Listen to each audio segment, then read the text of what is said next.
Ndothuke into yokuba uye wabuyela apha. Oh yini efundini? Ndiyaxolisa Thulu. Utata uye wasifaka ematyaleni futhi ngalamini Anamsebenzi naloo nto leyo, Buhle. Yenza umsebenzi wakhe and make sure uba uzola wonwabile since ukwenza umaster wakho unwabe into ebalulekileyo ebomi bakho. Oh, hey! Ufike just in time. Yazolandela into yakho as usual.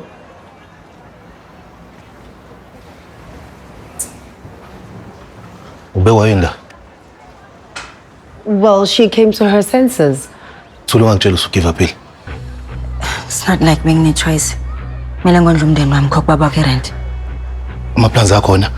Equipment isaluni engiredu siphuma. Size sithole yonke into esiyifunayo empilweni, Musa. We Musa.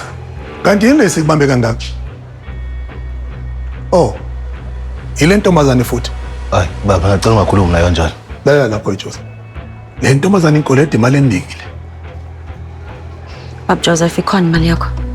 Beka lapha. Isendlini.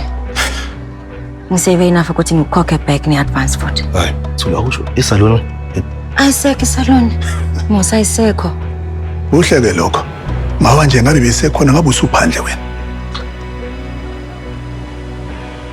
Kwaba kahle. Hayi hamba kahle. Konke khona. Nakho. Ngicela Thula.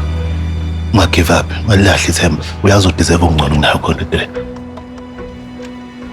We Musa. Sengilahlekelwe imali eningi kakhulu ile ntombazane. Ngakho ke nawe musuku ngichithela isikhathi. Asambe.